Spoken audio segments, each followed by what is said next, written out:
Bonjour à tous, bonsoir. Merci à tous les partenaires des 5 à 7 de nous accueillir pour faire cette soirée.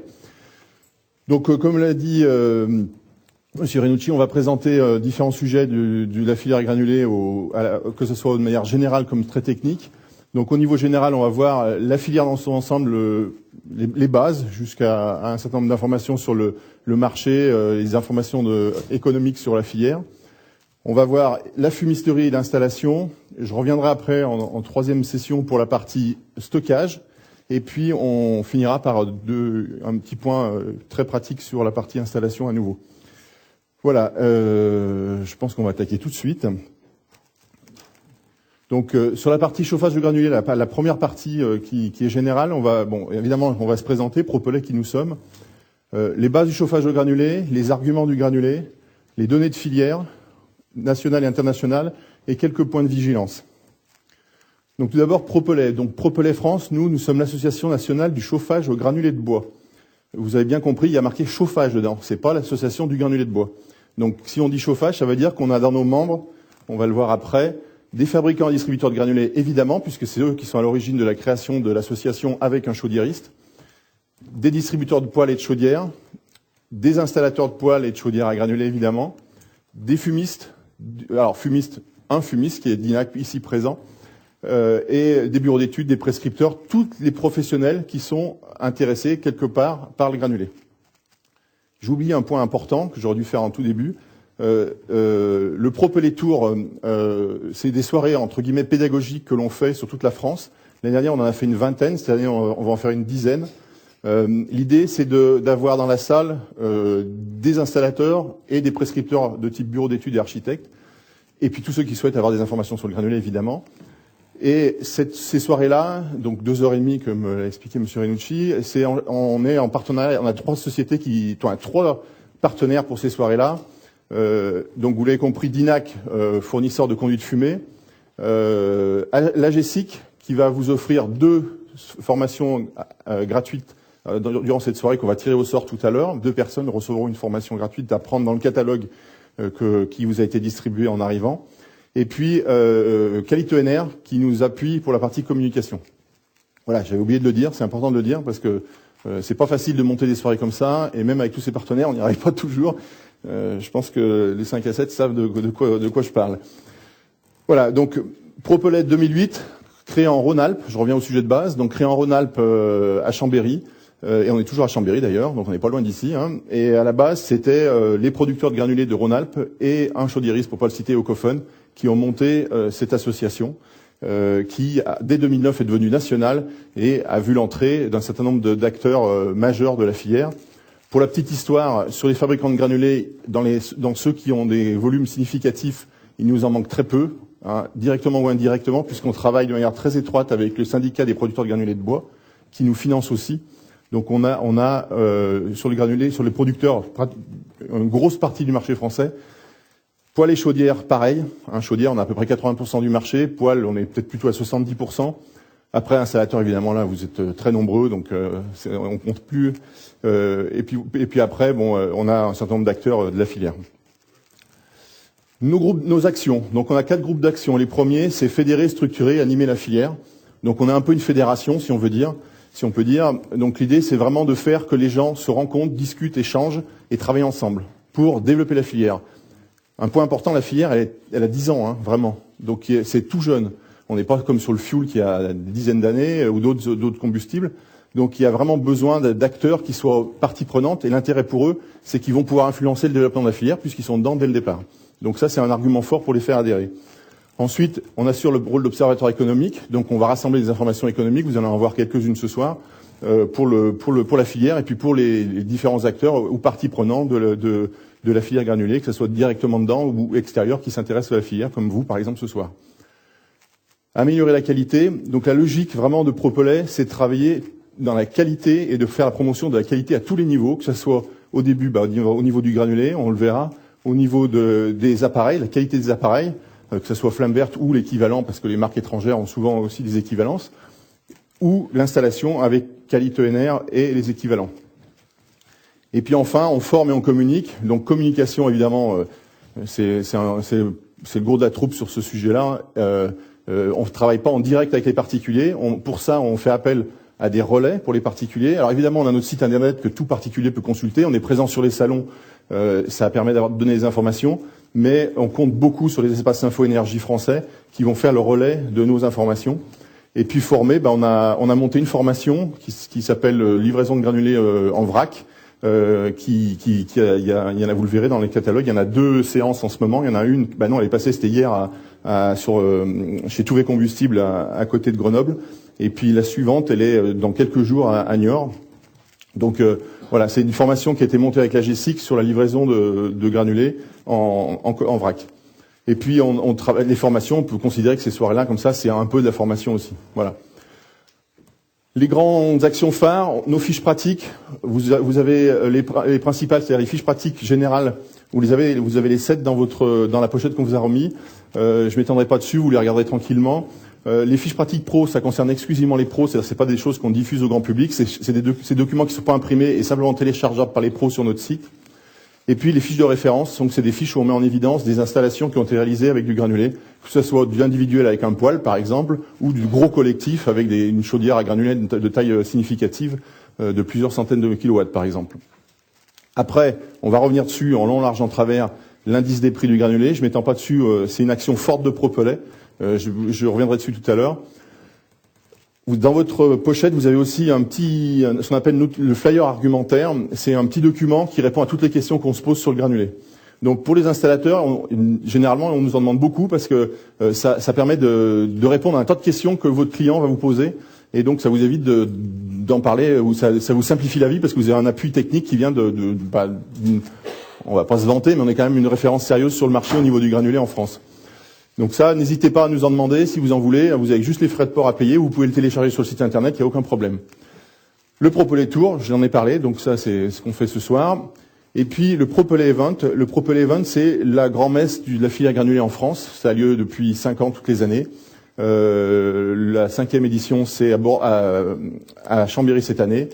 C'est l'endroit où on va aborder tous les sujets de la filière granulée, que ce soit des sujets actuels, des sujets techniques, des sujets environnementaux ou des sujets d'avenir ou de préoccupations à venir. Voilà. Et donc là, c'est le moment de rencontrer tous les professionnels de la filière française, voire des étrangers qui sont présents, se rencontrent et il y a des conférences, mais aussi des temps d'échange et de discussion. Ça a lieu tous les ans, s'il vous plaît ? Ça a lieu tous les ans, oui. Donc si vous êtes intéressé, profitez-en, c'est cette année à Chambéry, c'est pas loin. L'année dernière, c'était Bordeaux, l'année prochaine, ce sera à Lille. Donc voilà, on bouge, on fait le tour de la France systématiquement exprès. Voilà, donc maintenant les bases du chauffage au granulé de bois. J'enfonce des portes ouvertes dans cette partie-là, mais c'est toujours bien de le rappeler quand même, parce qu'on a des surprises des fois. Donc je rappelle simplement que le granulé, c'est un produit qui est 100% naturel, c'est que du bois. Donc il y a pas d'autre chose. À part peut-être un petit peu, certains, mais pas en France, le pratique, c'est de rajouter un petit peu d'additif pour aider à la tenue du granulé. En France, à ma connaissance, personne l'utilise. Et dans tous les cas, c'est moins de 2%. Donc c'est toujours de l'amidon de maïs, donc c'est 100% naturel. C'est issu de résidus de scierie, donc connexes de scierie, on va dire. C'est-à-dire que concrètement, quand vous avez une scierie qui va utiliser un tronc d'arbre, le tronc d'arbre, il rentre dans la scierie, il y en a la moitié qui va finir en bois d'œuvre ou bois d'industrie, c'est-à-dire bois pour les palettes, charpente, parquet ou je ne sais quoi. Enfin, pas parquet, c'est la seconde transformation, mais du bois, on va dire d'œuvre pour faire simple. Et il y a 50%, avant on parlait de déchets, c'est ce qu'on appelle maintenant les connexes de scierie, c'est tous les sous-produits de la scierie. Donc ça veut dire que, en gros, c'est clair, il y a la moitié qui est pas utilisée tout de suite au premier abord. Et aujourd'hui, c'est ce qui sert à faire du granulé. Et je dis aujourd'hui, puisqu'on verra après qu'il y a d'autres sources maintenant, d'autres ressources aussi pour faire du granulé. Les essences de bois du granulé, elles sont soit du granulé feuillu, soit du granulé résideux, soit le mélange. Donc là, de ce côté-là, ce qu'il faut bien être clair sur le sujet, le granulé qui soit résineux, feuillu ou mélange des deux, c'est le même produit qualitativement parlant. Hein, c'est peut-être pas une évidence pour tout le monde, et je suis sûr que c'est pas une évidence pour tout le monde, puisqu'on en entend régulièrement parler. On nous dit qu'un granulé il est plus sombre, donc il est pas bon, il faut qu'il soit plus clair. Il faut arrêter ces bêtises-là. Le granulé, à partir du moment où il est certifié, c'est un granulé de qualité. Et s'il est certifié, c'est qu'il répond aux caractéristiques de la norme. On reviendra là-dessus tout à l'heure. Et je l'évoquais juste avant, outre les connexes de scierie, maintenant il y a ce qu'on va appeler un peu vulgairement les connexes d'exploitation forestière qui servent à faire du granulé aussi, c'est-à-dire des menus bois qui font la taille d'un bras ou d'une cuisse et qui sont utilisés, qui sont broyés pour faire du granulé. Voilà, donc ça, c'est, comme je l'ai mis ici, c'est essentiellement des feuillus d'éclaircie. Il y a plusieurs unités qui fonctionnent comme ça, dont une grosse, qui est la dernière en date à s'être lancée en fin 2013 et qui produit sur cette base-là. Juste rapidement, pour me montrer comment on produit du granulé. Alors attendez, je me sers de la zapette là. Vous avez 3 presses là à granuler. Vous avez la sciure qui arrive par le haut là, par les tuyaux qui sont là. À l'intérieur, ils vont sortir. La sciure va sortir là-dedans. Donc quand c'est fermé, cette porte elle est rabattue là. Et la sciure, elle est à l'intérieur de la couronne qui est là. Cette couronne que vous voyez qui est ici. Et à l'intérieur, vous avez des galets qui vont écraser cette sciure contre les parois intérieures de la couronne. Et la paroi extérieure, c'est celle qui est trouée ici, et les granulés sortent par là, et donc ils vont se retrouver à l'extérieur de l'anneau. Et donc ils vont après tomber en dessous ici, là, aux différents endroits, pour être évacués. Donc ça, c'est juste pour vous donner une idée rapide. Je pense que certains ont peut-être déjà visité des usines. Il y a régulièrement des visites, que ce soit chez notre ancien président, je sais pas où il est, Verdesi, qui est juste à côté, à Meximieux dans l'Ain, ou Alpinergie Bois, Neco, comment ça s'appelle comment il s'appelle, c'est Neco maintenant au Grand Serre ou ailleurs, il y a différentes usines, ou Alpine Pellet qui est à côté d'Albertville. Ils font régulièrement des portes ouvertes, si vous voulez les voir de près, c'est sans problème. Et si vous voulez savoir quand c'est une porte ouverte, n'hésitez pas aussi à nous envoyer un petit mail, il n'y a aucun problème pour ça. Voilà, qui consomme le granulé en France? Exclusivement de la chaleur. On le verra après, il n'y a pas que cette application. Donc en France, comme en Allemagne, comme en Autriche, comme en Italie, le granulé sert exclusivement à faire de la chaleur. Raison simple, rendement important. Si on fait pas de la chaleur, de l'électricité, on a des rendements bien plus inférieurs. Et donc le choix, bon, c'est un choix qui a été un peu forcé parce que nous on n'a pas de problème d'électricité avec le nucléaire, mais c'est quand même un choix à la base. On est sur un marché domestique à 90%. Alors ce qu'il faut savoir, c'est, j'aborde un petit peu la suite de la présentation. En France, c'est 90% en domestique. Il y a d'autres pays comme l'Angleterre où c'est exactement l'inverse. Donc ça dépend vraiment de la structure énergétique du pays et de la disponibilité du combustible dans le pays. Ou aussi des aides fiscales, parce qu'il y a des stratégies aussi fiscales de différents pays. Donc poêle et chaudière, rénovation et neuf, ça je pense que vous le saviez. Collectif, donc tertiaire 10%. Donc dans le collectif, on va retrouver dans différentes positions, soit en chauffage principal, soit en appoint, soit en unique chauffage. Donc après, c'est en fonction de la situation de la chaufferie que les choix de décision des maîtres d'ouvrage et des maîtres d'œuvre sont faits. Majoritairement, c'est de la petite puissance. En général, c'est logique puisque la plaquette est quand même un combustible qui est presque moitié moins cher au kilowattheure. Donc après, il y a des surcoûts avec la plaquette, mais bon, sur des grosses puissances, on rentre vite dedans. Donc en général, c'est sur les grosses puissances, on est plus sur de la plaquette et sur les plus petites puissances sur le granulé. Et puis il y a quelques grosses puissances. Vous en avez une sur Lyon, puisqu'on a sur Lyon à Confluence, il y a 3 fois 450 kilowatts. Donc ça commence à causer en termes de puissance. Mais il y a d'autres endroits, vous avez par exemple à Ambert où il y a un mégawatt ou 1 mégawatt 5. Il y a d'autres installations que vous avez à Avoria, une chaufferie d'un mégawatt, un peu plus d'un mégawatt aussi au granulé. Chaque fois, c'est pour des conditions des raisons bien particulières qui ne pouvaient pas fonctionner avec autre chose. Après, bon, rapidement, solution poêle. Là, on va souvent comparer à la bûche. Je précise qu'on n'a rien contre la bûche. On est granulé, mais on est bois énergie. Donc, nous, l'objectif, c'est pas de mettre du granulé de partout. L'objectif, c'est de faire que ceux qui mettent du granulé soient contents avec le granulé et qu'ils fassent le bon choix. Donc, quand on parle de bûche, quand on va comparer un poêle à granulé à un poêle à bûche, on va toujours mettre en avant le granulé parce qu'il y a l'automatisme, la programmation et une simplicité d'emploi qui évidemment, par rapport à une bûche, n'est pas aussi facile à mettre en avant. L'autonomie, des très bons rendements. Un poêle à granulé, c'est 85% de rendement minimum. Facile à installer. Ce que je dis toujours, c'est trop facile à installer. Ce qui fait qu'il y a des gens qui ne sont pas des professionnels du chauffage et qui se mettent à installer des poêles. Donc ça, c'est quand même un souci qu'on a dans la filière, qu'on essaie de faire changer. Et puis l'esthétique. Bon, après, chacun voit comme il veut, sur l'esthétisme. Il y a 2 types d'appareils de chauffage de poêle au granulé. Poêle non étanche, poêle étanche. Mettant pas dessus, Frédéric va revenir dessus. 3 types de fonctionnement. Air de convection, c'est classique, c'est comme un poêle à bûche traditionnel. C'est le poêle en lui-même qui rayonne et qui envoie aussi avec un petit ventilateur de la chaleur. À air chaud canalisé. Donc air chaud canalisé, c'est simplement qu'on va récupérer l'air bien avec un ventilateur qui va pulser de l'air dans les tuyaux, qui va répartir l'air chaud dans différentes pièces de la maison ou dans différentes parties de la pièce dans laquelle il y a le poêle. Et puis hydraulique, c'est une chaudière, quoi. C'est-à-dire que ça fait à la fois le chauffage de base et aussi ça va pouvoir chauffer de l'eau qui va aller dans un chauffage central ou qui va faire de l'eau chaude sanitaire. Ou les deux. Donc rapidement, un schéma de présentation d'un système de chauffage avec une chaudière. On est très comparable au fuel sur ce sujet-là. Vous verrez, je ferai souvent l'analogie, on est très proche du fuel parce qu'il y a besoin d'un camion de livraison, d'un lieu de stockage, d'une chaudière qui va alimenter après un réseau de chauffage central, exactement comme le fuel. Donc après, alimentation, régulation, nettoyage tout automatique dans une chaudière en général. Il y a différents types de chaudières qui sont plus ou moins évoluées où il y a peut-être besoin d'utilisation d'huile de coude pour la partie automatisme, mais bon, en général, les chaudières qu'il y a sur le marché, les principales maintenant, elles fonctionnent sur cette base-là pour apporter un maximum de confort au client, puisque le client qui sort du fuel ou du gaz, il va pas accepter de revenir à l'âge du bois bûche, quoi. Donc il faut qu'il ait un confort que le granulé peut offrir avec ces chaudières-là. Autonomie d'une saison. Alors après, l'autonomie, c'est à l'installation qu'on va choisir. Nous, on recommande de mettre une saison, mais il y a plein d'autres possibilités. Grande fiabilité, évidemment. C'est des appareils qui ont quand même plus de 20 ans d'expérience maintenant. C'est pas en France que ça a démarré. Sur ces produits-là, c'est l'Autriche et l'Allemagne.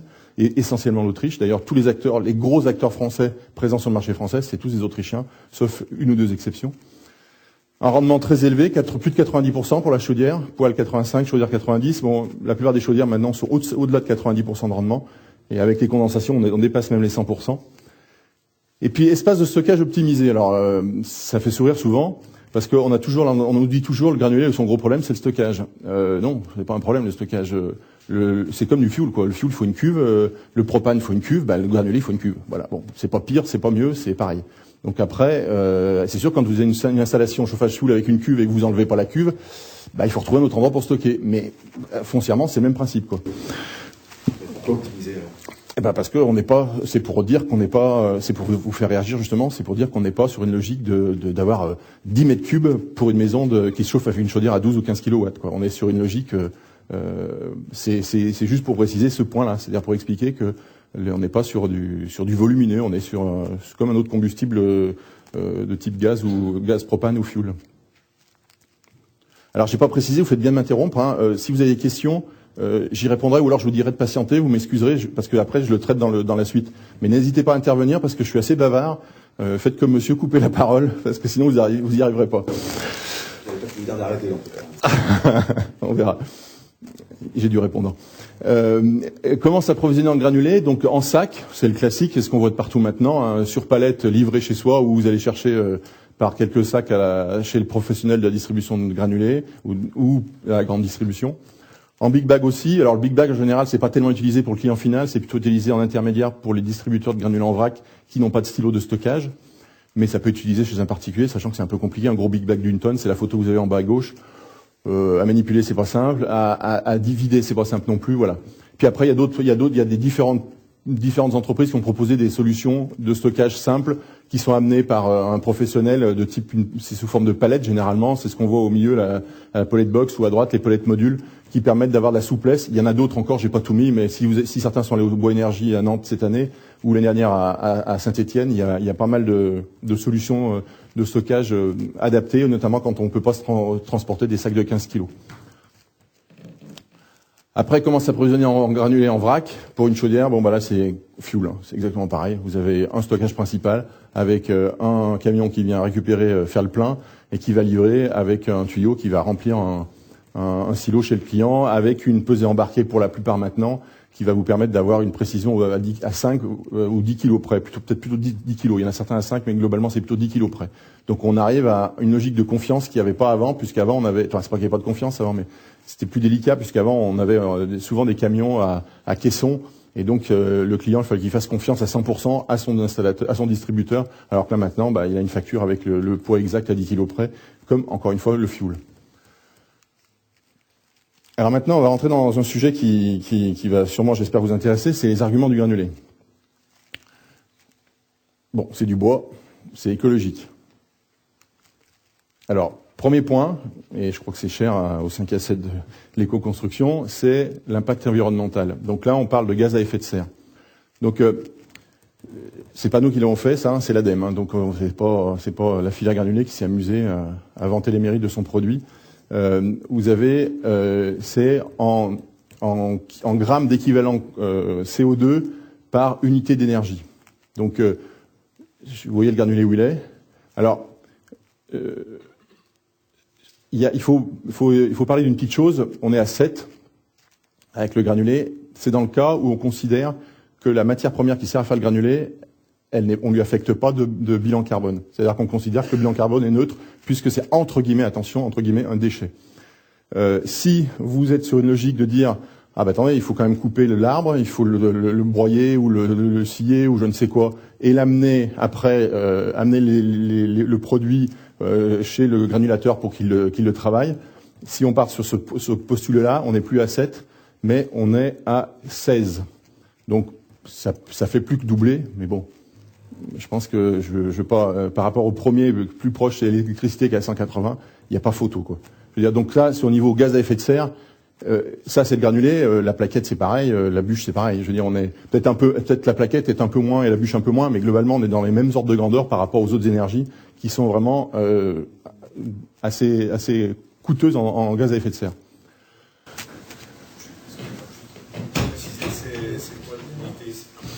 L'unité c'est ce que, alors ça se voit pas bien, hein, c'est des grammes d'équivalence carbone par unité d'énergie. D'accord, donc c'est à unité d'énergie comparable. Ouais. Ah oui, bien sûr. Oui. Donc ça veut dire qu'en efficacité, quand on veut, par exemple, on veut je ne sais combien de kilowattheures de chaleur, on a besoin, vous avez besoin d'une unité d'énergie, oui. Voilà, donc on a du kilowattheure par exemple quelque part, on a la même unité de kilowattheure et on rejette 466 CO2 avec pour du fuel, etc., etc. Voilà, c'est ça. Parfait, merci de la précision. Après, il y a un autre point, c'est un autre point qui est important. Nous, dans les Alpes, on a la vallée de l'Arve. Ici, vous avez aussi un PPA, un plan de protection de l'atmosphère. Les poussières, là, on parle de PM10 sur cette partie-là.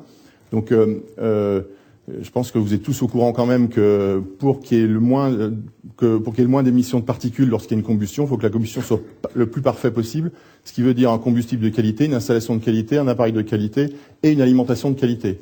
L'alimentation de qualité, ça implique aussi l'arrivée d'oxygène au bon moment et comme il faut. Donc c'est sûr que quand vous êtes sur un foyer ouvert, il n'y a rien de tout ça qui est contrôlé. Plus vous montez dans des logiques de qualité avec des foyers fermés et avec des alimentations automatiques et avec des combustibles homogènes, plus vous allez arriver à un niveau d'émission une combustion la plus parfaite possible et le moins d'émissions de particules. Donc là, il n'y a pas d'unité, là, c'est simplement des facteurs. Sur ce graphique-là, donc le graphique commence en bas avec le facteur 100 pour une cheminée à foyer ouvert, et vous remontez pour arriver jusqu'aux deux derniers qui sont la chaudière plaquette automatique et la chaudière granulée qui est pour la chaudière granulée à 0,23, donc 400 fois moins, même plus que 400 fois moins. Donc c'est pas un hasard, c'est que le granulé, il a un atout quand même, il a plusieurs atouts importants. C'est que déjà il brûle dans un appareil qui est de qualité puisqu'il est récent. En plus, les chaudières et les poêles, pour les plus vieux, ils ont peut-être 15 ans, mais pas plus. Donc c'est des appareils qui sont sur des logiques modernes et récentes. C'est des appareils automatiques qui sont régulés. Donc ça veut dire que l'amenage de bois dans le creuset ou dans le lieu de combustion, il est réglé automatiquement, c'est géré, c'est pas vous qui arrivez en disant tiens là il faut que j'en rajoute, il faut que j'en rajoute pas. Et puis le gros avantage du granulé, c'est que c'est un produit qui est très sec systématiquement, moins de 10% d'humidité. Alors tous les autres combustibles bois sont pas aussi secs, donc ça aide aussi. Et puis le dernier point, c'est que c'est un produit qui est homogène, qui est toujours pareil. Donc étant homogène et toujours pareil, automatiquement ça aide à une bonne combustion, d'où des émissions de particules faibles parce que la combustion est très bonne. Voilà. Donc j'ai rajouté une petite chose récemment, là j'ai mis attention, c'est des valeurs de 2011. Sujet important, 2011, c'était il y a 4 ans maintenant. En 4 ans, les appareils, ils ont fait d'énormes progrès. Donc on n'a pas cette analyse-là, parce que nous on peut pas la faire, c'est pas de notre niveau, c'est pas de notre ressort. Il faudrait qu'on la retrouve si elle a été faite. Je crois qu'elle n'a pas été faite récemment. Mais on n'est plus à 0,23 sur les chaudières ou 1 sur les poêles. C'était peut-être divisé par 2. On est vraiment, il y a du progrès permanent sur les appareils de chauffage à granulés. Et même à bûche, parce qu'avec les contraintes de l'atmosphère qu'il y a maintenant, on est obligé de progresser de partout. Le choix de l'écologie aussi, c'est écologique, on l'a vu tout à l'heure, c'est du déchet, il faut pas qu'il y ait un scieur dans la salle, sinon il va me voler dans les plumes, mais Avant, on parlait de déchets, on parlait de connexes. C'est quand même des connexes valorisés. Transport limité. Pourquoi? Parce que la matière première du granulé, ça voyage pas. Je veux dire, c'est léger, c'est volumineux et léger, donc coûteux en transport. Donc c'est toujours utilisé et donc granulé très proche du lieu de production. Une énergie locale, c'est du bois, je vous fais pas un dessin, et une énergie renouvelable, pareil. Après, c'est local, donc on va juste un ou deux petits points. On utilise une ressource locale, toutes les énergies ne peuvent pas en dire autant, des savoir-faire locaux. On n'a pas besoin nécessairement aussi d'ingénieurs de très haut niveau de partout en France, et surtout pas nécessairement dans les grandes villes. On a besoin aussi de gens qui sont des techniciens ou qui sont simplement des acteurs de la forêt et des zones rurales.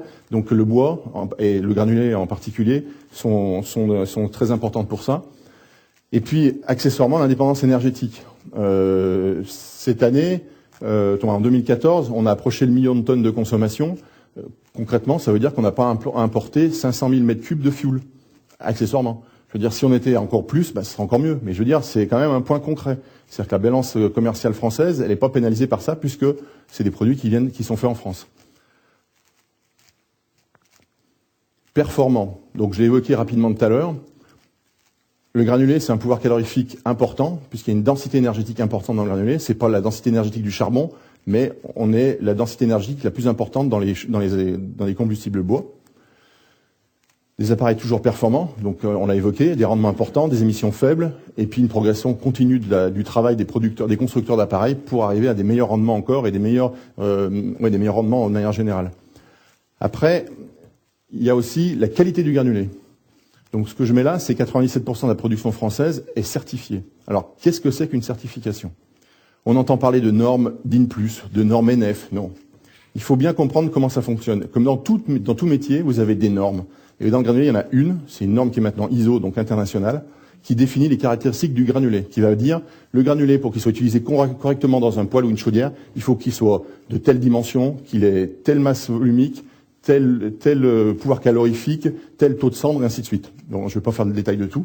Et cette norme, elle va définir ça, point à la ligne. Après, c'est au producteur de vouloir garantir à ses clients que son granulé, il est conforme à cette norme. Et pour ça, il va faire appel à des boîtes privées, puisque c'est des boîtes privées c'est des commerciaux qui interviennent à ce niveau-là au départ. Et ces boîtes privées, elles sont au nombre de 3 sur le marché français.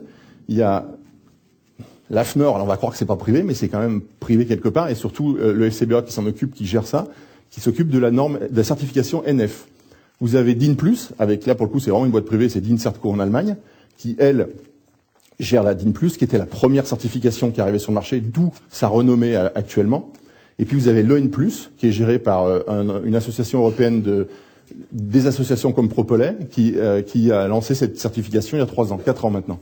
Donc ces certifications-là, elles vont garantir un minima la même chose que la norme. Et aujourd'hui, c'est pas un minima, elles garantissent toute la même chose. Ça va peut-être changer, mais pour l'instant, c'est comme ça. Donc concrètement, aujourd'hui, que le granulé soit DIN+, NF ou EN+, il garantit les mêmes caractéristiques produits.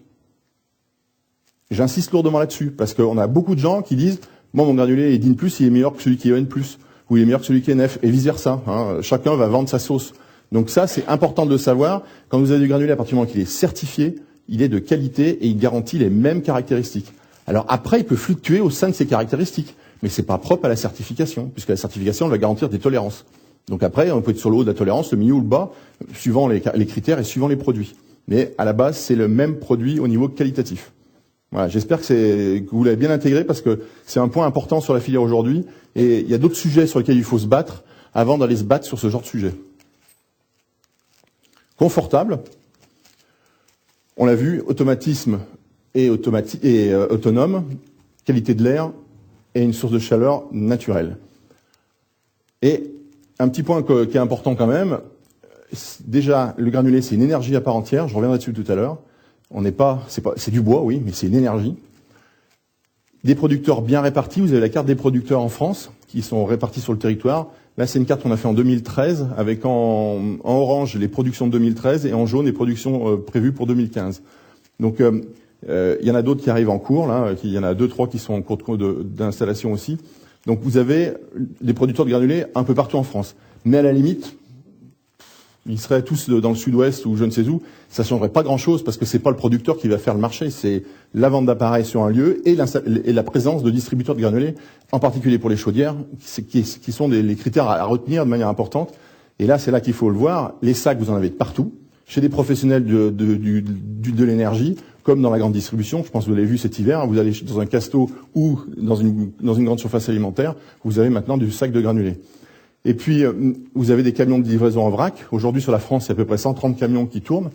Donc, 130 camions, ça veut dire qu'il n'y a pas, sauf vraiment quelques exceptions, il n'y a pas de rayon de plus de 50 km autour d'un distributeur il n'y a pas de rayon de plus de 50 km autour de quelqu'un où il n'y a pas un distributeur de granulés en vrac. Alors, il y a quelques coins, je vous le concède, où c'est encore un peu limite, mais il n'y en a pas 50, quoi. Voilà. Et puis, sans compter après, pour le collectif, tous les systèmes de livraison en vrac, que ce soit des camions classiques qui lèvent ou des camions à fond mouvant qui vont pouvoir livrer du granulé. Donc ça, je reviendrai dessus un peu tout à l'heure, mais s'il y a des maîtres d'œuvre dans la salle, il faut bien intégrer ce point-là, c'est que le granulé ne se livre pas nécessairement en camion souffleur. Il peut se livrer en camion benne dans une trémie, comme on va verser par exemple du grain dans une trémie chez un céréalier. Voilà. Donc, confort, il y a tout ce qu'il faut comme service à proximité de chacun. Voilà, donc on a vu pas mal de points sur le granulé, écologique, local, performant, confortable. Bon, what else, quoi? Bah, what else? Économique. Alors, ça peut peut-être faire réagir certains, mais il faut en être conscient. L'indice des prix du granulé et des énergies en général. Alors, je reviens dessus déjà pour expliquer l'historique de cette chose-là. Vous avez, les courbes viennent toutes des indices des prix INSEE fournis par le SOS, c'est-à-dire le ministère de l'écologie et du développement durable. Toutes sans exception. Donc vous avez le propane en haut, l'électricité et le propane en haut. Après le fuel qui, malheureusement, quand on va à la pompe, on est content, mais quand on est dans la file à granulés, on n'est pas trop content, mais bon, c'est comme ça, qui a chuté massivement récemment. Le gaz naturel et le granulé en orange. Donc ça, c'est un Propelec qui a mis ça en place en 2011, qui a commencé en 2011, qui a validé avec le ministère de l'écologie et du développement durable en 2012. Et depuis 2014, le 1er janvier 2014, c'est passé indice des prix INSEE, les indices du granulé. Les deux indices sont les suivants. Vous avez en bas, en orange sombre, le vrac. Le vrac, donc c'est du TTC puisque c'est client, c'est comme les autres d'ailleurs. Et c'est du livré par 5 tonnes à 50 km, dans un rayon de 50 km. C'est le truc standard que chaque livreur de granulés en vrac a dans son barème. Et c'est ce qui nous donne, ce qui nous donne pas à nous, mais qui donne à l'organisme qui fait la collecte, le prix du granulé sur sa zone. En orange clair, c'est le prix au sac, mais attention, là c'est le sac non livré par palette complète d'une tonne enlevée ou pas enlevée, mais payée chez le distributeur. Je dis pas enlevée parce que des fois les distributeurs vont stocker et vous allez payer la palette et puis la prendre par petits bouts comme c'est un service que certains distributeurs offrent. Voilà, donc ça, ces deux prix du granulé, c'est les deux prix qui sont maintenant officiels, indice INSEE du prix des énergies. Alors, bon, on voit que c'est au kilowattheure le plus économique. Alors vous allez me dire, oui d'accord, mais bon, le fuel c'est cassé la figure. Mais le fuel, on s'en fout, pardonnez-moi l'expression, mais on s'en fout parce qu'on sait que le fuel à long terme, ou même à moyen terme, il ne sera pas à ces niveaux-là. Donc quand on fait un investissement d'une chaudière, on n'est pas à regarder sur un an. Alors je sais que ponctuellement, c'est un problème parce que chacun va regarder son porte-monnaie. Est-ce que vous êtes capable de dire dans combien de temps le prix du fuel va remonter? Là j'ai l'impression que vous avez beaucoup contre le fuel. Enfin, il n'y a pas que le fuel, hein. Vous attaquez beaucoup le fuel. J'attaque pas le fuel. Je sais pas, c'est beaucoup le... Ce qu'il faut voir, c'est aujourd'hui... Alors, dites-moi quand est-ce qu'il va remonter le prix du fuel, s'il vous plaît? Je sais pas, mais on sait que... Ah, voilà. On sait que dans les... On sait que... Ce que vous appelez, bref, moyenne échéance, quoi. À l'ère humaine, vous voyez, 20 ans... Oui, mais je pense que... Si vous regardez la courbe, vous voyez quand même qu'il y a une tendance plutôt... haussière, je parle pas du passé, monsieur. Je parle du 2014. Non, je parle pas du passé, je parle de ce qu'on voit à l'écran. Ah, mais c'est déjà du passé, c'est décembre 2014. Alors, on va pas faire des plans sur la commune, on n'a pas de boule de cristal. Je suis d'accord. Mais aujourd'hui, qui est raisonnable en France? Non, mais oui, je vous dis. Mais qui en France aujourd'hui raisonnablement va vous dire le fuel va continuer à baisser?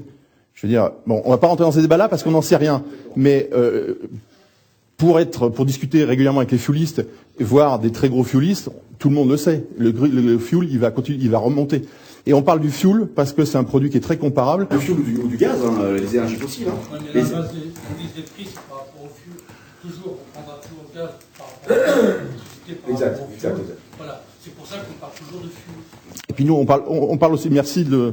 Ce n'est pas une attaque, c'est Quand je dis attaque, en guillemets, si le fuel augmente, tout le reste va augmenter. Exact. Mais tout le reste sauf le granulé.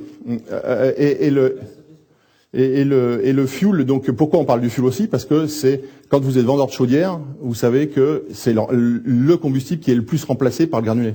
Voilà, c'est logique, il y a des centaines et des centaines de chaudières fuel à remplacer. C'est là qu'il faut mettre du granulé, avec des chaudières. Voilà pourquoi. C'est pas une agression particulière. Dans nos adhérents, on a énormément de fuelistes. C'est pour vous dire. Donc voilà. Donc voilà. Donc concrètement, cette courbe-là, après, on voit effectivement qu'en 2013, il y a eu un petit sursaut, là, un gros sursaut. Voilà, je vous ai mis ça autrement maintenant. L'historique du prix du granulé depuis 8 ans. Sur 8 ans, le granulé, il a augmenté de 14% en sac et 30% en vrac. Ce qui vous fait une hausse de 1,75 en moyenne par an en sac et 3,75 en vrac. Alors effectivement, en 2013, vous êtes à plus de 12% de hausse sur une année. Alors encore une fois, vous allez me dire, ah purée, mais vous me racontez des cracks, hein. Moi, le prix du granulé était bien plus haut que ça chez moi, il avait pris une bien plus grosse hausse. Je ne raconte pas de crack, moi, je raconte ce que les distributeurs de granulés sur toute la France ont comme prix. Donc c'est une moyenne, c'est pas local dans un département ou autour d'une ville ou je ne sais où, c'est du national et c'est sur un trimestre. Donc c'est trimestre par trimestre. Donc je veux bien entendre que le prix du granulé a explosé, mais la courbe elle est là, quoi. Donc après il y a personne qui la truque, la courbe c'est une courbe qui est faite avec un contrôle de KPMG. Je veux dire c'est pas n'importe quoi. Donc voilà. Donc après on voit que le granulé est très stable. Alors il y a des gens qui disent aussi ouais, le prix monte. Quand le fuel monte, le granulé monte. Quand le fuel baisse, le granulé baisse. Excusez-moi, mais là, si vous arrivez à trouver un rapport entre la courbe du granulé et la courbe du fuel, encore une fois, on parle du fuel, excusez-moi, mais il faut quand même, faudra vraiment m'expliquer comment on le voit le rapport. Hein. Oui, il y a une chose qu'il faut comprendre, c'est qu'actuellement, on cherche à placer beaucoup de chaudières granulées. On cherche à placer beaucoup de chaudières granulées parce que c'est pas bien encore implanté en France. Mais quand ça va être bien réparti en France, ça fera comme les autres matières. Hein. Ça va augmenter comme on veut. Parce que les gens qui auront des chaudières granulées, ils pourront pas s'en défaire vu le prix que ça coûte. Donc, ils vont subir les évolutions par la suite. Quand ce sera bien implanté, je m'entends bien. Parce qu'il faut bien le comprendre, ça. Hein. Alors, effectivement, les gens vont subir, mais ils vont pas subir des hausses nécessairement. On reviendra dessus, on va revenir dessus tout à l'heure, je vous expliquerai 2-3 données. Après, on peut, encore une fois, on ne fait pas de plan sur la comète. Il y a des logiques économiques qui font qu'on va pas avoir des fluctuations aussi importantes. Oui, mais à un moment donné, on va parler qu'il y aura plus de bois, assez de bois sur Terre pour fournir. Donc ça va commencer, comme on fait pour le pétrole, hein, ça va commencer à augmenter tout ça. Et, tout le monde subira ce genre de hausse. Ça faut bien prévoir, hein, je veux dire, en prévision. Non, mais on peut le prévoir. Simplement, c'est pas ce qui va se passer. Alors, si on peut rentrer dans le sujet tout de suite. Un sujet très général qui intéresse tout le monde, le bois. Est-ce qu'on a assez de bois? Je dis bien, est-ce qu'on a assez de bois? Je dis pas, est-ce qu'il y en a assez qui est disponible? Je parle de bois disponible, du bois qui existe. En France, la forêt se développe de 10% par an. On n'en consomme même pas 5%. Donc, ça veut dire qu'automatiquement, du bois, il y en a. Non, mais après, vous pouvez remettre ça en doute, mais bon, je veux dire, c'est pas moi. Hein, Je remets en question. Pour l'instant, l'implantation des chaudières granulées, il n'en a pas une grosse place. Oui, mais attendez, laissez-moi finir. Ça, vous l'avez déjà expliqué. Laissez-moi argumenter. Donc, du bois, il y en a. Après, pour le faire sortir, c'est sûr qu'il y a un problème, mais aujourd'hui, ce problème commence à être résolu puisqu'il y a des fonds qui sont mis en avant. Et justement, on a dans le fonds chaleur qui a été mis en avant depuis plusieurs années pour développer des chaudières granulées, des chaudières bois énergie. Il n'y avait pas d'inquiétude sur l'approvisionnement et on mettait des sous dans l'installation, mais pas dans la pro. Et là, maintenant, vous avez des fonds qui sont mis.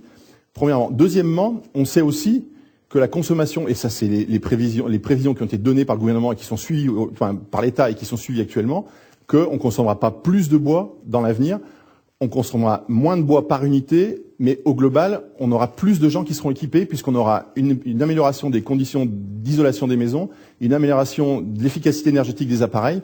Donc, même si on installe beaucoup de chaudières granulées, ce que je souhaite, mais il faut pas rêver non plus, il y en aura qui s'installeront, mais on va pas non plus en avoir autant que du fuel, je pense pas.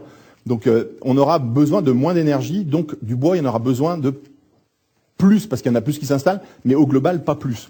Donc ça, c'est un point aussi. Et après, on verra pour le prix, j'y reviendrai après. Donc, je reviens sur ma courbe de base. Donc voilà, donc l'évolution du prix du granulé, il augmente. La filière granulé est partie sur un mauvais postulat au tout début de la filière. On disait, c'est du bois, c'est pas cher, ça se trouve facilement, ça n'augmentera jamais. Bon, c'est une erreur majeure. C'est que quand vous mobilisez de la matière, à partir du moment où c'est de la matière naturelle, automatiquement, vous subissez les coûts qui vont avec. Donc là, on va revenir sur le prix de 2013, mais on a obligatoirement une hausse. Nous, on table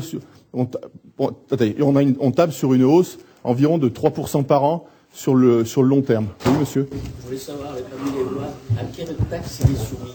C'est-à-dire que le fioul, on sait très bien qu'il est soumis à des taxes de l'État. Donc là, le granulé bois, est-ce qu'il est soumis à la TVA? Est-ce qu'il est soumis à une autre taxe? Quel montant représente les taxes, s'il y en a une, sur le granulé bois? Parce que c'est là-dessus qu'effectivement l'État peut jouer sur l'approvisionnement. Les taxes, c'est la TVA uniquement. Et elle est à combien? À 10. À 10. Sur le combustible. Non, mais les taxes, ils jouent très peu. Ils ont plutôt tendance à vouloir augmenter, les taxes. Donc là, on maîtrise pas, on sait pas ce qui va se passer. Mais ce qu'il faut quand même voir, c'est que encore une fois, sur les hydrocarbures, il y a des taxes, carbone qui sont ajoutées, qui augmentent régulièrement chaque année. Donc le bois, c'est pas le cas encore. C'est vrai que le jour où on n'aura plus de sous, peut-être qu'ils vont nous mettre quelque chose. Mais là, dans ces cas-là, on fait plus rien, quoi. Il faut quand même trancher sur des bases qu'on connaît, quoi. Voilà. Mais là, s'il y aura des équilibres de taxes, ils vont se récupérer sans doute. Évidemment. Mais si on écoute cette logique, j'ai plus qu'à m'en aller, on fait rien, quoi. Il faut quand même expliquer la réalité des choses. Aujourd'hui, vous avez des produits qui sont plus chers. Ouais. Excusez-moi, on va parler tour à tour au micro et on va essayer d'avancer aussi parce que cette question du prix, on commence à en faire le tour. Il y a une dernière question et après on va enchaîner, s'il vous plaît. C'est pas vraiment une question, c'est les allégations d'augmentation de TVA ou de taxes. Elles ont pas de sens. Vous posez pas forcément les questions sur le fioul, le gaz, etc. Et surtout, quel intérêt de subventionner un marché en faisant des crédits d'impôt, etc. pour après derrière récupérer de la taxe par ailleurs. Le but, c'est pour l'État, c'est de favoriser le granulé pour atteindre les objectifs d'émissions de CO2 vers la réduction, et aussi éventuellement de créer des emplois, d'une filière locale, etc. Quel intérêt de lui mettre des bâtons dans les roues vis-à-vis d'autres énergies qui n'ont pas les intérêts du granulé? Alors, une chose qui n'est pas connue, mais aujourd'hui, on parle de taxe sur le fuel qui est évidemment importante, puisque dès le départ, on augmente le prix dès le départ, qui n'est pas sur le granulé. Mais ce qu'il faut savoir, c'est que les hydrocarbures dans le monde, c'est la filière qui est la plus subventionnée de partout, par tous les gouvernements. Donc, à la limite, c'est pas la limite, mais le granulé est beaucoup moins subventionné que la partie hydrocarbures, on va dire, général, parce que sinon on va me dire que je parle que de fuel. Mais voilà, donc je ne vais pas m'étendre là-dessus. Simplement aujourd'hui, c'est un fait, le granulé, il est relativement stable, même s'il y a des coups de chaud, et on verra pourquoi. Et puis, il y a des coups de chaud ponctuellement, mais globalement, il évolue de manière à peu près régulière. Et on va voir pourquoi, au premier abord, mais encore, j'ai pas une boule de cristal, il n'y a pas de surprise à moyen et long terme. Voilà, donc pour faire réagir, le prix augmente, oui et alors. Voilà, donc vous avez déjà bien réagi. C'est fait exprès parce que on a tout qui augmente et le granulé, il est à entre 1,5 et 3% d'augmentation par an suivant les types de produits et on en fait un vélo. Ça énerve, c'est sûr que ça énerve la personne qui a acheté une chaudière et qui s'est dit oui, je vais payer toujours le même prix et puis d'un seul coup il se prend, surtout ceux qui ont acheté en 2012 et début 2013, c'est sûr, c'est clair. Mais encore une fois, c'est pas un investissement de court terme, c'est du moyen long terme. On est sur des investissements surtout pour une chaudière sur 20 ans. L'appareil, vous n'allez pas le changer dans 5 ans. On n'est pas sur bon, je vais pas faire de comparaison, mais c'est des appareils qui durent. Donc c'est du long terme. Et sur le long terme, on est sûr qu'on ne prend pas de risque et on n'aura pas une explosion du prix. Une augmentation limitée par les flux internationaux, on le verra tout à l'heure, et une augmentation globale modeste, ça je l'ai déjà dit. Donc pas de surprise à moyen et long terme. Alors je sais qu'il y en a qui vont me dire, ouais, je viendrai vous voir dans 2 ans. On en reparlera dans 2 ans. Mais globalement, on maîtrise à peu près, on sait à peu près comment ça peut évoluer. Les aides à l'équipement, bon ça, c'est les espaces Info Énergie qui vous donnent les infos. Je vous en donne quelques-uns là, mais il faut absolument vous renseigner auprès de votre espace Info Énergie. Donc ici, ils sont là en plus dans la salle. C'est vraiment eux qui sont les experts là-dedans et c'est eux qui savent tout au jour près ce qu'il y a comme aide. Je rappelle simplement que vous avez un crédit d'impôt qui a mis un peu le bazar fin d'année dernière, mais qui maintenant est quand même de 30% sur les équipements, sans condition de ressources ni obligation de bouquet de travaux. Donc je veux dire, quand vous payez un appareil 5 000 € pour un poêle pour les commencer à une qualité correcte, enfin pas une qualité correcte, une qualité élevée, ben ça fait quand même 1 600 €, 1 700 € de moins sur la facture. Donc c'est quand même pas négligeable, ça doit quand même aider à l'installation. Bon, on sait par contre c'est que sur 2015, donc dépêchez-vous. Voilà. Après, les aides locales, bon toutes les aides, je ne vais pas détailler dessus, c'est vraiment les espaces Info-Énergie qui sont les experts là-dessus. Économique aussi, c'est quand même un peu nouveau maintenant, depuis 2 ans, 2-3 ans. Pour un installateur, il n'est pas contraint d'avoir un appareil à un prix lambda, il peut se faire une palette de produits.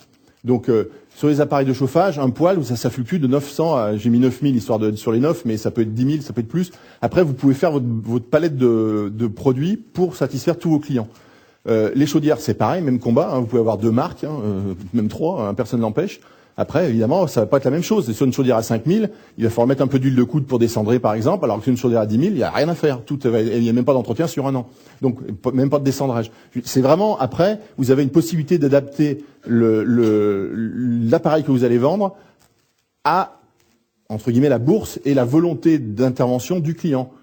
C'est sûr que si vous avez un client qui sort du gaz, bah, vous allez plutôt lui mettre une chaudière qui est toute automatique. S'il sort de la bûche, à la limite, s'il faut qu'il fasse une fois par semaine un descendrage et vider son cendrier une fois par semaine aussi, ça va pas trop le gêner, ce sera un monde par rapport à la bûche. Donc c'est vraiment une possibilité qui est relativement nouvelle depuis quelques mois, où vous avez vraiment sur le marché toute cette gamme de produits. Et des niveaux de technologie et de design bien différents aussi, même s'il y a quand même des gammes globales qui sont souvent les mêmes, avec quelques différences, il y a quand même des technologies différentes sur le marché, et ça permet aussi de trouver un intérêt technique pour quelqu'un qui, en général, un installateur, sauf erreur de ma part, c'est quelqu'un qui aime le technique. Et c'est aussi une manière de valoriser son métier. Et comment on choisit un bon installateur? Puisque tout à l'heure, vous avez l'air de dire que maintenant, c'était tellement simple, je dirais entre guillemets, que n'importe qui pouvait s'instituer installateur. Donc, comment on choisit un bon installateur? Hormis, je parle pas du prix, mais quelqu'un qui va déjà vous conseiller en amont, qui va venir sur place, qui va voir les travaux. Alors, tout à l'heure, je disais que c'était trop facile. Un installateur, je parlais du poêle. Aujourd'hui, le problème des chaudières, c'est quand même, il n'y a pas de problème majeur. Autant on a des soucis sur le poêle, autant sur la chaudière. Généralement, c'est des chauffagistes, donc c'est des gens qui connaissent l'installation de la partie hydraulique, qui connaissent la fumisterie, ils font pas n'importe quoi. Quand je parle des mauvais installateurs poêle, c'est pas des installateurs, ça va plutôt des gens qui hier vendaient une machine à laver et demain ils se disent tiens ça explose, je vais vendre du poêle à granuler. Donc je vais installer du poêle à granuler. Après comment on choisit? Je veux dire il y a différentes solutions. Il y a que vous pouvez mettre en commun, c'est évidemment déjà regarder un installateur qualifié. Qualification liée au bois évidemment. Donc évidemment on va parler de qualification Calibois, Calibat et compagnie. Donc ça c'est un point important. Mais je pense qu'il y a un point qui est super important, c'est déjà d'en faire venir plusieurs et de taper dans les marques qui sont connues sur le marché. Aujourd'hui il y a quand même en chaudière en particulier et même en poêle, vous avez un certain nombre de grands noms que vous retrouvez et qui sont faciles à trouver quoi. Donc après ces gens-là ils ont des installateurs qui pour la plupart sont bien qualifiés et bien formés et qui vont pouvoir faire les installations qui vont bien. Mais après, on n'est pas à l'abri de canards boiteux non plus. C'est comme partout, quoi. Aujourd'hui, il y a encore des installations gaz, des installations fuel qui merdent pendant le poliment. Donc, je veux dire, c'est l'être humain, quoi. Voilà. Donc, si vous avez des questions, on reprendra dessus. Je vais finir je vais passer à la suite. Et puis, s'il y a vraiment des arguments tenaces, je suis encore là après pour discuter autour d'un verre. Donc, on pourra échanger. Les données de filière, c'est ce qui va quand même argumenter sur le sujet qu'on vient de voir, notamment du prix. Production et consommation France et monde. Donc, les diagrammes, en bleu, c'est la production, en rouge, la consommation, en jaune, l'export, et en gris, donc la plus petite courbe, l'import. Alors, on n'a pas encore les chiffres de 2014, pas consolidé encore sur la production et la consommation, et pas du tout sur l'import-export, mais bon, ça va pas tarder.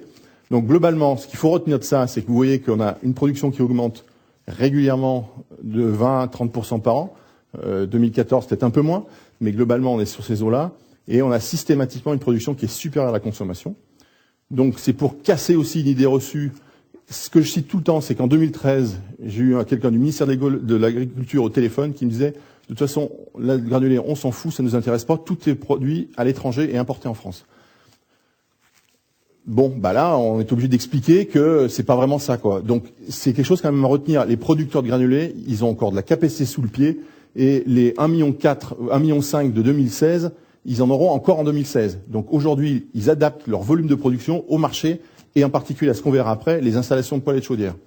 Voilà. Après, un producteur, il produit essentiellement dans la période, entre guillemets, chaude, c'est-à-dire, en gros, de avril à octobre. C'est les meilleurs moments pour produire en termes de qualité et en termes de coût.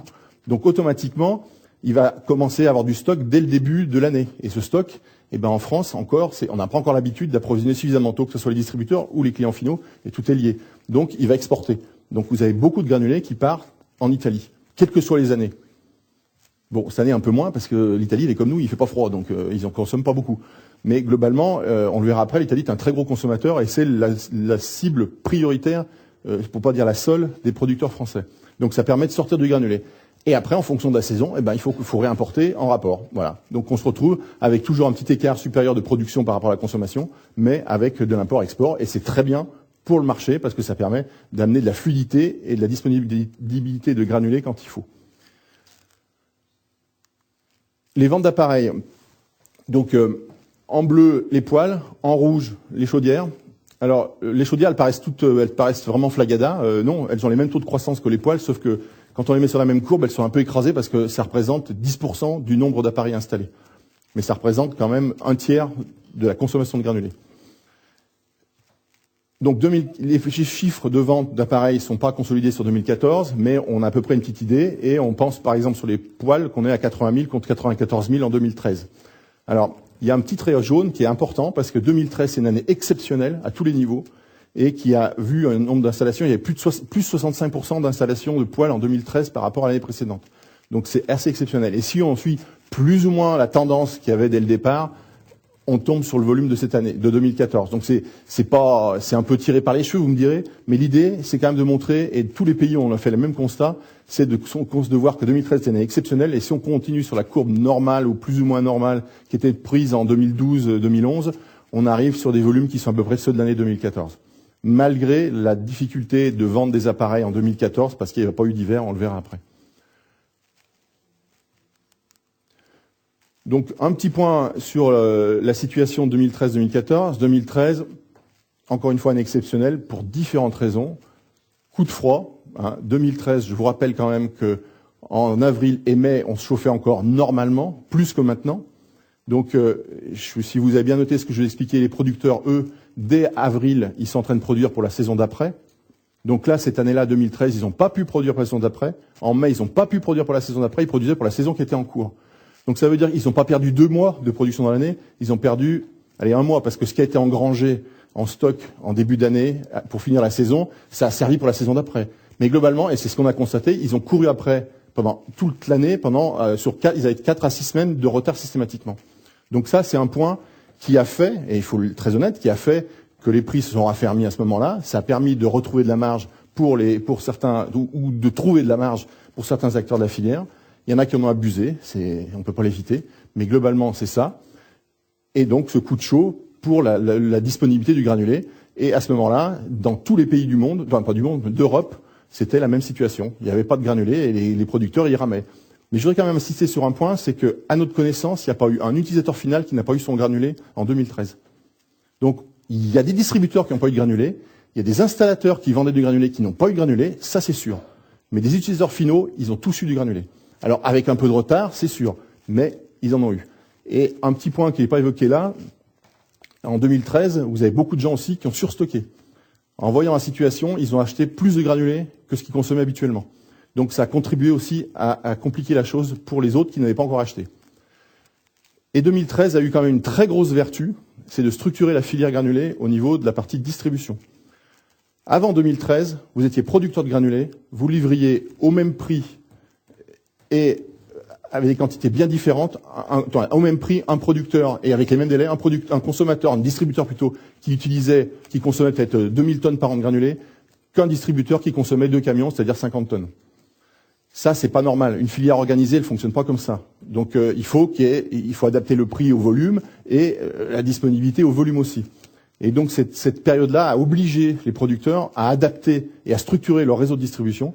Et c'est pour ça que maintenant on est venu dans une logique qui est plus entre guillemets normale, c'est où un distributeur qui consomme très peu de granulés, il a soit pas le producteur en direct, il a un autre distributeur avant lui qui fait la relivraison, comme vous avez encore une fois dans le fuel, et vous avez des gros distributeurs qui ont pris plus de place parce qu'ils avaient plus de marché, plus de consommation, et donc des prix aussi plus intéressants. Voilà, donc ça permet de structurer, et c'est ce qui fait que maintenant on arrive à peu près à jongler un peu mieux qu'avant, mais on n'est vraiment pas sorti c'est pas encore super structuré. Et pour le consommateur, alors quelle est la meilleure période pour s'approvisionner justement, pour pas se trouver dans cette phase La meilleure période pour s'approvisionner, en règle générale, c'est ce que feront par exemple les Italiens, c'est le printemps. Printemps-été.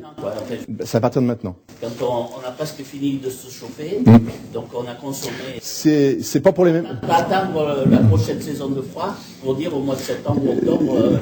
C'est comme la bûche, sauf que c'est pas pour les mêmes raisons. Mais le granulé, je veux dire, c'est le moment où il y a les offres d'été, donc économiquement c'est le plus intéressant, et vous n'êtes pas soumis à la contrainte des livraisons pas serré qu'il y a en coup de chaud. Et encore une fois, comme dans les autres, le fuel, on sait que les fuelistes en hiver, ils sont explosés. Ils ont pas réussi, comme nous on n'y arrive pas encore, à faire que les gens s'approvisionnent en saison creuse, quoi. Et ça permet aux producteurs de voir, parce que quand le producteur, il a son distributeur qui lui demande la matière de bonne heure, eh ben il sort du granulé et puis il a le temps de voir venir et d'ajuster pour pouvoir suivre l'hiver quand il arrive. Attendez. Ce que je veux dire, enfin là, s'il y a des installateurs, c'est eux que ça concerne surtout. C'est souvent des problèmes de capacité de stockage des clients, de toute façon, parce que quand même le plus important pour un consommateur final, c'est de pouvoir passer l'hiver avec son stock de granulés et d'avoir des approvisionnements pendant les 8 mois autres que l'hiver, quoi. Ben, là, vous avez raison. Puis de toute façon, dans un hiver entre guillemets normal, c'est souvent qu'on est obligé de réapprovisionner en février-mars. Et ça permet de passer, d'attaquer la saison avec un silo plein, quoi. Enfin, on touche aussi un problème en ce moment, là, en période de crise dans laquelle on est en ce moment, c'est quand même l'immobilisation dans la cuve. Hein. Bon, ensuite, je voulais aborder un point entre l'année 13 et l'année 14. Je crois qu'en année 13, vous oubliez un point qui est aussi, que vous abordez dans le point 14, dans l'année 14, c'est les certificats d'économie d'énergie. Je crois que l'année 13 était défavorable par rapport à l'année 14. Et donc, ma question étant de savoir si la vente de poêles appelée est sujet au balai du REC, quoi, aux avantages, parfois aux avantages fiscaux issus des certificats d'économie d'énergie. Aussi. Alors, certificats d'économie d'énergie, je vais laisser la parole à quelqu'un qui les maîtrise bien, qui s'appelle Christophe Saint-Cyr, où on en reparlera après, si vous voulez. C'est sûr que quand il y a des aides, les dernières aides avant les 30%, ça n'a pas aidé. 15%, ça n'excitait personne. Mais pas trop à l'époque. Mais ce qui était avant, à une époque, il y a eu 40 ou 50%, j'ai plus en tête. Mais là, par contre, c'est sûr que ça fait du bien, quoi. Alors après 2014, une année morose, on en sort, hein, pas d'hiver, avec un S, parce que début d'année pas d'hiver, fin d'année pas d'hiver. Une conjoncture générale mauvaise, hein, on y regarde à deux fois avant d'investir 5 à 6 000 euros dans un poêle et 15 à 20 000 euros dans une chaudière. Et puis les prix du granulé ont connu un léger fléchissement. Évidemment, c'est comme tout, quand ça se vend pas parce qu'il n'y a pas de consommation, les prix descendent un peu, quoi. Voilà. Donc c'est un résumé rapide de la situation actuelle. Maintenant, on sort du franco-français, on va un peu plus loin. Donc, je l'ai évoqué tout à l'heure, il y a deux utilisations pour le granulé. Il y a le chauffage, on l'a vu, et l'électricité. Donc, deux utilisations, c'est majoritairement deux qualités de granulé. Donc, le granulé qu'on appelle premium, pour être simple, mais selon la norme, c'est la classe A1. Voire A2, mais surtout A1. En France, il n'y a que du A1. Ça a peut-être changé, mais c'est comme ça. Donc c'est du domestique et petit collectif. J'ai quand même mis petit collectif en dessous de 2 mégas. Alors, quand on est exploitant, 2 mégas c'est petit, mais quand on est dans le granulé, 2 mégas c'est énorme. Et donc c'est quand même du petit collectif, mais comme les exemples que je citais tout à l'heure, que ce soit Lyon, Avoria et ainsi de suite, c'est quand même du granulé premium qui part dedans.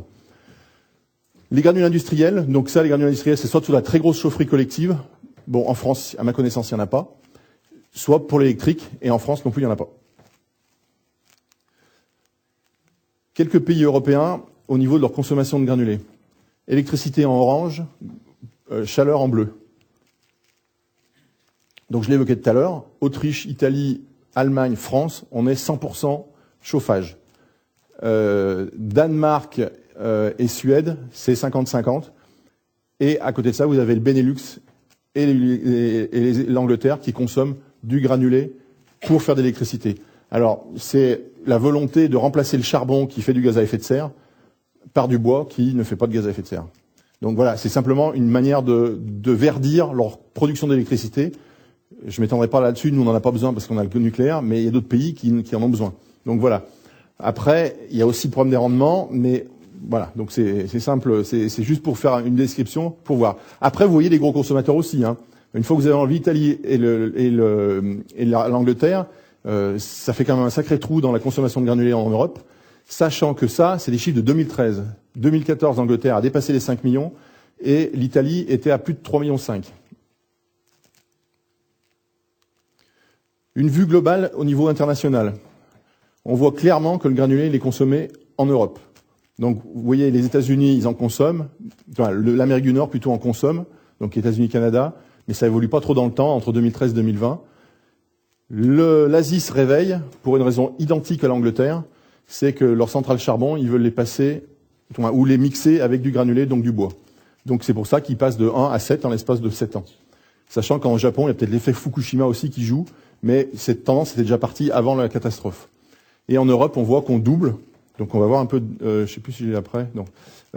Donc en Europe, on double à la fois par le domestique, qui aujourd'hui représente un peu plus de la consommation de granulés, un peu plus que la moitié de la consommation de granulés. Le chauffage, pardon, pas le domestique, le chauffage. Et l'autre petite moitié est pour l'électrique, avec essentiellement, comme on l'a vu, l'Angleterre et le Benelux. Pour info, le chauffage, ça peut aller très loin. Hein. Vous avez des centrales des réseaux de chaleur en Suède, on en a présenté un l'année dernière à notre colloque, qui ont 140 mégawatts de capacité, de puissance, et qui fonctionnent au granulé. Donc après, ça peut être une hérésie pour certains, mais c'est un fait, et ils consomment du granulé qu'ils produisent eux-mêmes en Suède, par exemple. Après, la production. La production, on voit qu'en Europe, on est les plus gros, mais l'Amérique du Nord est pas mal non plus. Et l'Amérique du Nord, elle produit beaucoup de granulés qui va être destiné au gros marché de l'électricité pour l'Angleterre et le Benelux. L'Amérique du Nord, ce qu'il faut savoir aussi, c'est que elle produit beaucoup pour une raison simple, c'est qu'ils ont beaucoup de bois qui n'est plus utilisé. Il y a des plantations importantes qui étaient faites pour faire de la pâte à papier, et c'est des marchés-là qui sont partis au Brésil. Donc ils ont des plantations, c'est pas de la forêt comme on a chez nous, c'est de la plantation d'arbres et qui pousse, et ça pousse vite à rendement rapide, et il faut l'utiliser. Donc les producteurs américains, en particulier américains, ont un certain avantage aussi parce qu'ils le payent vraiment pas cher le bois, contrairement à ce qu'on peut avoir chez nous. Voilà, donc on a des productions importantes. Vous voyez le Brésil qui monte, ou l'Amérique du Sud qui monte, c'est essentiellement le Brésil. Vous avez la Chine qui est censée exploser. Alors j'ai pas confirmation parce que ça date de 2010. Donc pour l'instant on n'en parle pas encore, mais bon. En tout cas, on voit, encore une fois, je répète, l'Europe qui est en tête et qui augmente significativement sa production d'année en année. Il y a des pays d'Europe qui sont saturés maintenant. L'Autriche, par exemple, c'est un pays qui n'a plus de capacité de production de granulés. C'est historiquement un pays qui consommait et qui faisait beaucoup d'imports et beaucoup d'exports de granulés sur une base très solide de production. Maintenant, ils ont atteint leur sommet. Donc, ils vont continuer d'importer tout ce qui va monter en plus en consommation. Et là, on voit les flux. Donc, en troublé, en vert et en bleu, c'est les consommations. Et en plein, c'est les productions. Donc faites attention, les USA paraissent énormes, mais le Canada est très gros aussi, puisqu'il y a 3 ronds additionnés pour le Canada, les 2 bleus et le vert de droite. Voilà. Et puis l'Asie, on voit voilà. Ça, c'est pour vous montrer, pour avoir une vue un peu générale du granulé, pour vous montrer qu'il n'y a pas que la France, qu'il n'y a pas que l'Europe, qu'il y a beaucoup d'acteurs dans le monde qui se sont mis dans le granulé, et qu'il y a vraiment, il y a des choses qui se passent, quoi. En résumé, sur cette partie données de filière, il y a des flux intercontinentaux importants de granulés. Ils passent autour de la France, ils viennent pas en France, mais il y en a. En France, on a une production supérieure à la consommation, et ça, c'est le chose à retenir, avec une progression suivant les hivers de plus 20 à plus 30%. Pourquoi je dis suivant les hivers? C'est clair, quand il n'y a pas d'hiver comme en 2014, les producteurs, ils mettent la pédale douce. Ils vont ralentir pour pas avoir du surstock et pas être obligé de baisser les prix ou de faire n'importe quoi et de perdre de l'argent à être obligé d'évacuer du granulé qu'ils auront produit en trop. Les flux d'import-export, ils ont toujours existé depuis plusieurs années. J'en ai parlé pour la France, mais même en dehors de la France, il y avait des flux d'import-export. Et un marché des appareils en fort développement, et c'est pas fini, heureusement, pour les installateurs qui sont dans la salle et puis pour les vendeurs d'appareils. Ça continue de se développer, c'est loin d'être fini. Point de vigilance quand même. C'est pas de la vigilance par rapport à la filière, c'est vigilance dans la compréhension de la filière. Le granulé est une énergie. J'insiste lourdement là-dessus, c'est pas du bois, c'est du bois, mais c'est pas du bois, c'est une énergie. Il faut le voir comme une énergie au même titre que les autres énergies. C'est vraiment devenu une énergie à part entière en France et dans le monde. À une époque, c'était l'énergie des écolo-bobos. Maintenant, c'est vraiment une énergie. Vous avez des groupes importants qui sont dedans. Pour pas citer les gros acteurs, pas les gros acteurs, mais des gros acteurs de l'énergie en France comme Total, ils sont dans le granulé. Ils sont adhérents chez Propolet d'ailleurs. Ils sont là. Je veux dire, tout le monde s'y intéresse à un niveau ou à un autre. EDF aussi. Donc je veux dire, le granulé, c'est une vraie énergie à part entière. Donc c'est pas à regarder comme la petite chose de base. L'autre point important, c'est un combustible spécifique. Et j'insiste lourdement sur le spécifique. On n'installe pas un appareil à granulé comme on installe un appareil à bûche ou à plaquette. Et encore moins comme du gaz ou du fioul. Donc il y a des contraintes spécifiques, techniques, qu'il faut respecter et auxquelles il faut s'intéresser pour pouvoir faire une installation de qualité. Et ça, le message, on le passe, mais malheureusement, ça suffit pas.